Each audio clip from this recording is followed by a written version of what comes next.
Okay.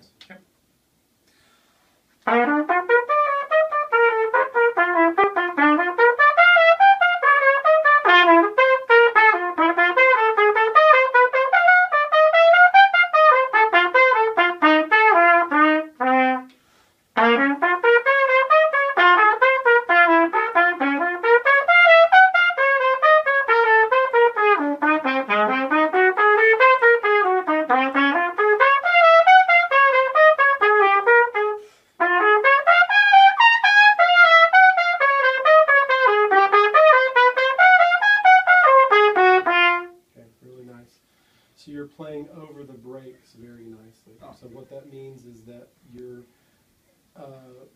achieving the same sound in all of the registers, even though this changes and the support and the compression changes.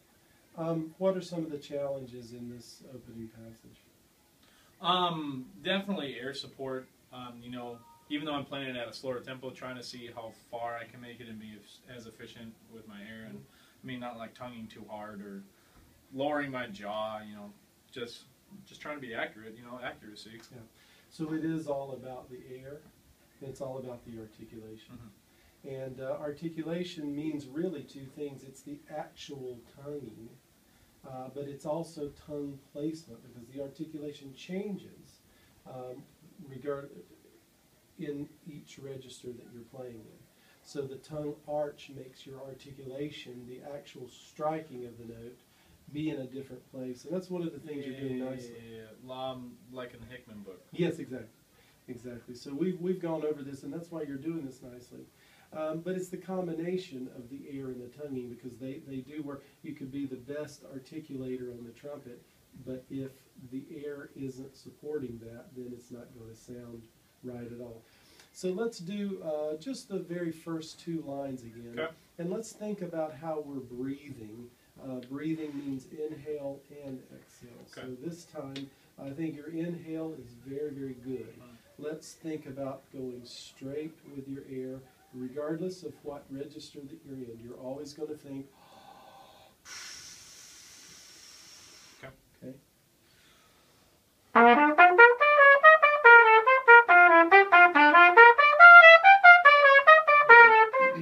That's very good.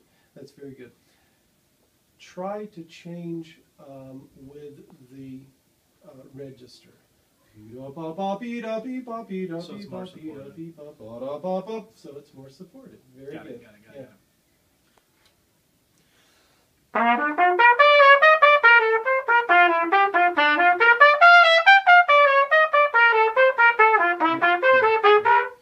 Very good.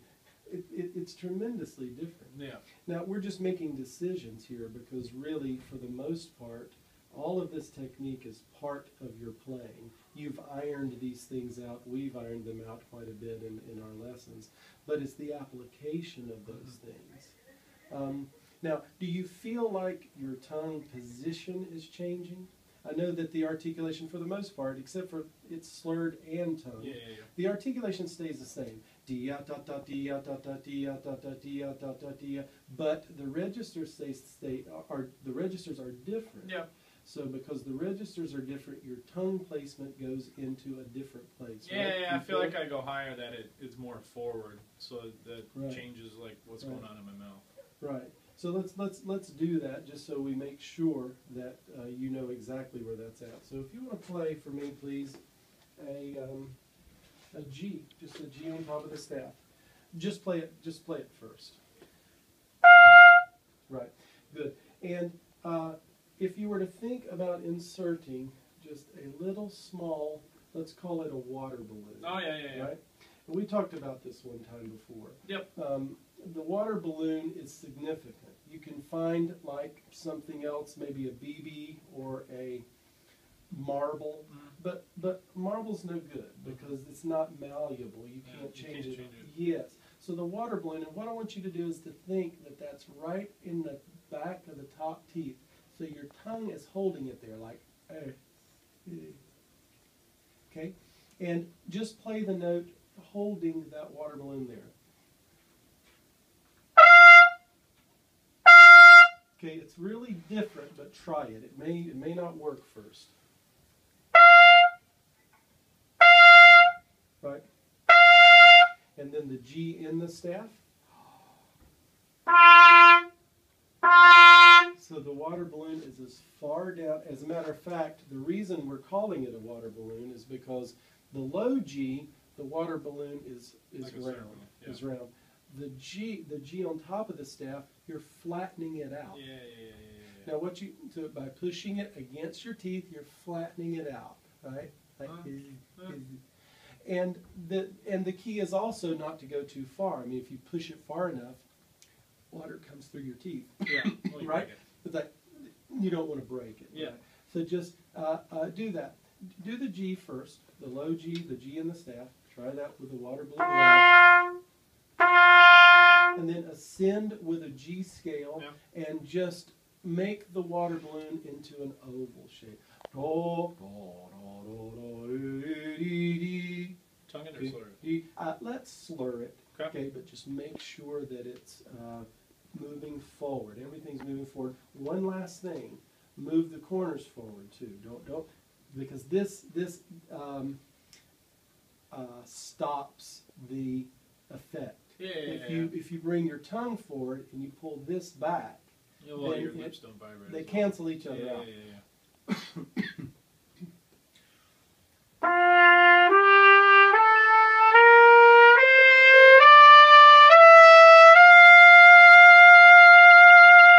Yeah, very nice, very nice.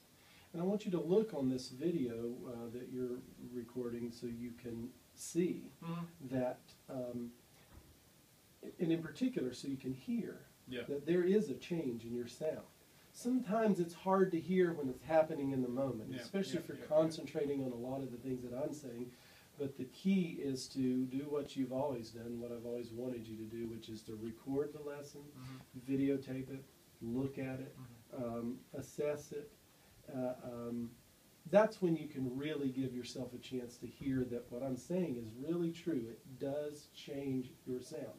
Now, instead of a scale, let's take a look at the arpeggio. All right. So the same thing can happen. Okay, in the shape of the water balloon. That's what we're trying to do. Because what happens is that the harder you blow into the instrument, the more resistance you'll have. Yep. There's a very small hole. Yeah. Right? So we know that we can't blow past a certain amount. We also know that we don't need to blow very hard because the least little amount of air can produce a very loud sound. You have air in the instrument, and it's just like electricity. If you start the current, all of this turns on like a light, right? Yeah. And you don't have to force it. And this is significant to say before you play it again, because as you're playing an arpeggio, our tendency from the very beginning of picking up your trumpet in middle school is as you're playing higher, you want to blow harder. You've got to force it. And we should actually be doing exactly the opposite. We should be compressing the air inside the body and never overbalancing. Jim Thompson calls it upsetting the balance. That's 99% of the problem of all trumpet players is that they strike a balance. And it's very good, but as they move in and out of the register, as they move in and out of dynamics, they change, and it upsets the balance, and so you're forced to either push it or push it, right? And so strike the balance of resistance and air, and keep the balance as you go up. Listen.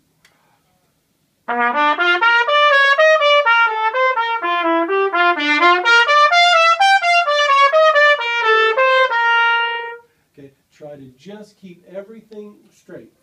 Okay. Do that.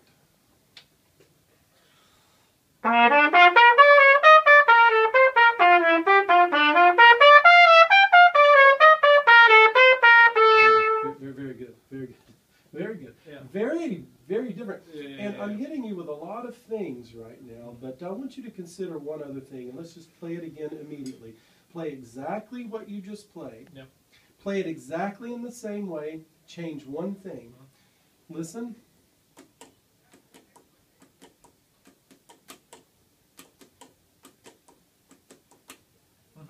I want to hear that. Okay, I'm hearing what we would call in the South molasses. What we would also call peanut butter. Yeah, all of this. You know, you want this. You like peanut butter, don't you? Yeah. Okay. Well, I like molasses. Okay. Play it again. Perfect. Play it the same way. Bang your vowels. Hit the vowels.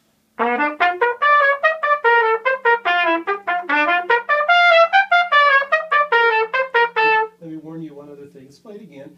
Don't let this entice you to make the notes shorter. Yeah, play it again. Play it again.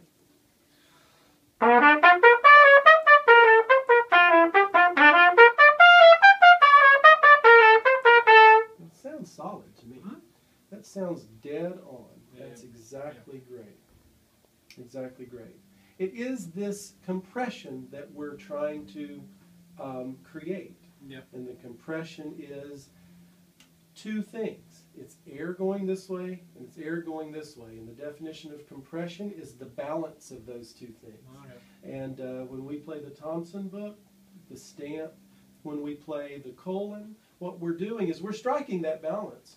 And you've been my student long enough for me to know that you are able to strike the balance, but every once in a while, what happens is that when we move in dynamics or register, we can tend to overbalance, to, as Thompson says, upset the balance. So let's make sure that we don't do that.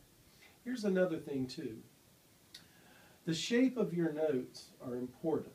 Okay, it's not just the direction, but it's each individual note. And the one thing that you know that I like to do, we're going to do that now, is use this Audacity free program to look at your notes. Sure. Because we can add another sense. Besides our ears, we can add sight and see what maybe sometimes is very difficult for me as a teacher to explain. As a matter of fact, I've done this before. I've explained to a student maybe for 30 minutes what we're talking about, and then I'll put Audacity on, and then they'll go, yeah, oh, okay, I see. Well, why didn't you say that to begin with? Right? Yeah, and so this is very easy to see. So I'm going to plug this in, and let's do that. And let's plug this in and play the opening line, please. Starting now.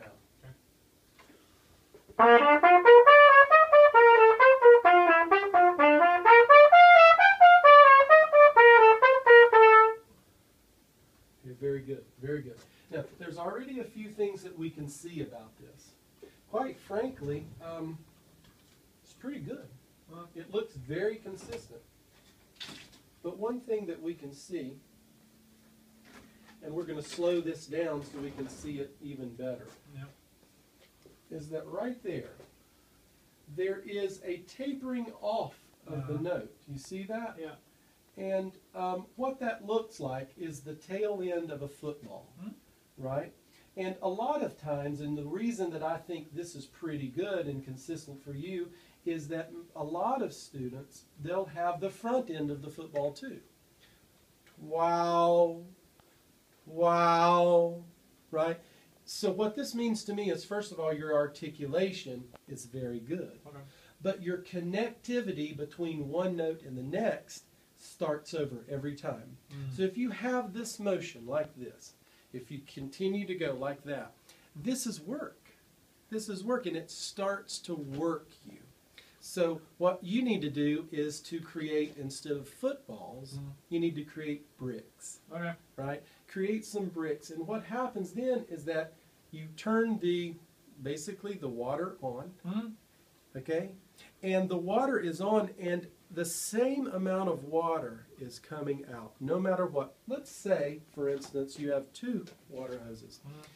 Turn the water on at the base of the house all the way. You're out in the yard. You can't change the volume of water that's coming in, but you have 2 buckets, and you're filling the buckets, and one has you're squirting in the bucket really fast. It's coming fast, and the other you're just letting it fall in the bucket. You know, which bucket? The question is which bucket fills up faster, and the answer is they both fill up the same. It's just that because this has a smaller hole, the air has to come out faster for the same amount of volume to go through, right? So what happens is that when you create bricks, you're turning the water on, you're dealing with the resistance out in the yard. You can do this, but you never change this here. Okay. And that's where the work happens. That's where the work happens.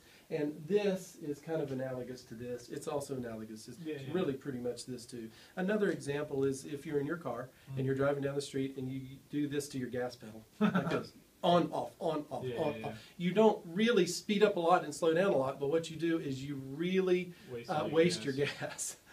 Right, you waste your gas. Right. And you know, we can do that on trumpet very easily, but you're wasting your gas. Turn it on and let it go.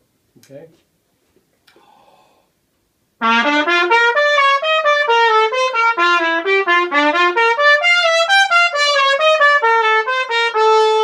Turn it on and let it go. And quite honestly, that takes 1/10 the kind of energy that it would take if I were manipulating it here. Try that. Try that. A good full sound.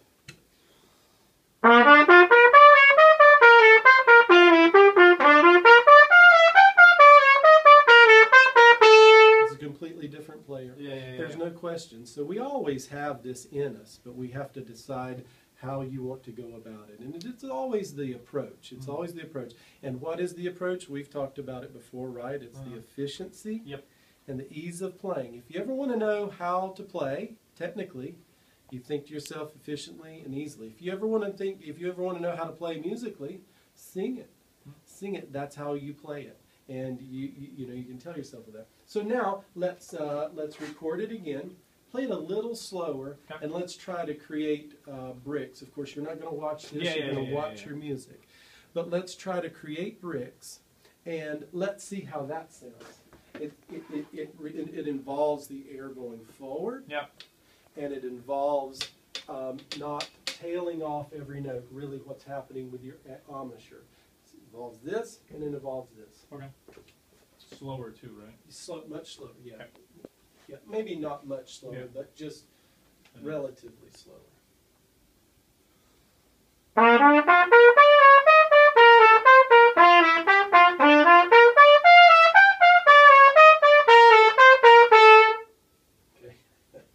Okay. What can we notice? This is just awesome, right? Yeah. This is awesome. First of all, because we've talked about these things, look at just the difference in size. Of this. And one of the great things about Audacity is you have this light blue and you have the dark blue, and what that really represents are harmonics. And the great thing about this is that in trumpet what we're really dealing with is harmonics. Harmonics is what really matters in the instrument. It's the difference between and see, the perception is that it's louder. That's the perception. But that's not what's happening, because I'm certainly not blowing harder, right? There. I'm certainly not blowing harder. What's happening is that I'm just opening up the harmonics. So it's a wider sound. It's as easy to play, or easier really, than just closing off your harmonics, crushing the harmonics, right?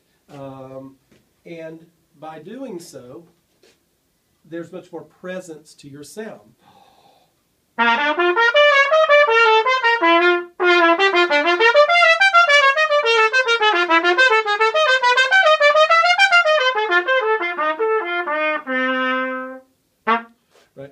There's a lot more presence to your sound. Does that make sense? Yeah. Now, let's take a look at this wave. First of all, that anybody could walk in that's not heard what you just did and look at that and say, well, that's better than this, right? Right. The second thing they can look at is look at these in particular. See that? That starts looking like bricks. There is a definitive beginning and a definitive end. There's edges. There's no edge to a football, right? There's no edge to a football. There's an edge to a brick. Another thing that I see here is something very interesting. This is not as pronounced in your playing because you've got this pretty much squared away. But I can still see it. there's a relative consistency between the spaces of the notes. Like for instance, see this? That one is not good. Yeah. Right? But the others right here, Yeah. they have the same space. Look at this space, and look at this space, and then look at this space, and then look at this space. There's a difference in the width of when one note happens, when it stops, and then when the next note stops. Now let me play it for you. Let's play it one more time.